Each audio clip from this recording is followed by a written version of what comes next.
Last time in our Mission to the Waodani story, we heard that Nate and the other missionaries had come up with a good plan to make contact with the Waodani. They had decided to lower gifts in a bucket and to yell out nice words to the Waodani. And it was working! They had seen many Waodani, and the Waodani had even sent them a gift, a parrot. So Nate and the missionaries decided to make a camp on the beach close to where the Waodani lived. It took Nate several trips to fly all the supplies and each of the other men to the beach. After they set up their camp, the men took turns shouting into the jungle, repeating the nice words Dayuma had taught them to say. Can you pretend to yell nice things to the Waodani? Let's say, "We want to be your friends." Ready? Here we go. "We want to be your friends." It was a very hot day, and the bugs kept biting them as they waited on the beach. But they didn't give up. Then suddenly, someone shouted back to them. A man and two women were coming towards the beach from the other side of the river. After years of praying, Nate and the other missionaries were finally meeting the Waodani in the jungle. They gave presents and food to the Waodani, and Nate used his camera to take pictures of them. They decided to call the man George because they didn't know how to ask what his name was. Then George climbed into the airplane. He started talking really fast and pointing towards the sky. He wants a ride in the plane, Nate realized.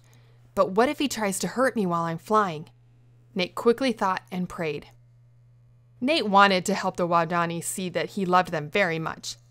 So he took George for a ride and flew in circles around the nearby Waodani village.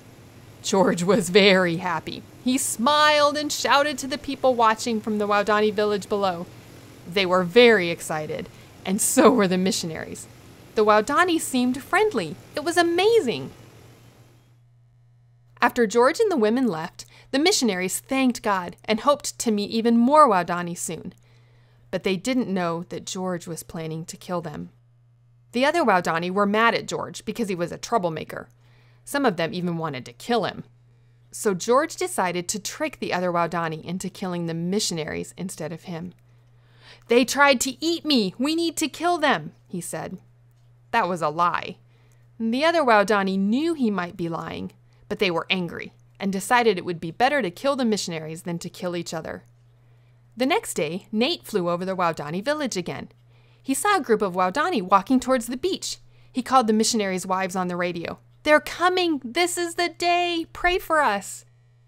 Because God's love brings hope, they wanted to be able to tell the Waodani about Jesus. But this time, the Waodani didn't come to be their friends. The Waodani attacked the missionaries and killed all 5 men. But then the Waodani saw angels singing in the sky. Right away, they knew they had done something terrible. These men were different, the Waodani said.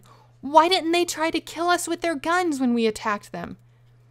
Instead of fighting back and trying to kill the Waodani when they were attacked, the 5 missionaries had let themselves be killed so the Waodani could have a chance to hear about Jesus. It's really sad that the missionaries died, but it shows God's mercy. Because the missionaries hadn't fought back and hurt the Waodani could still hear about Jesus. Come back to hear how as we continue the mission to the Waodani.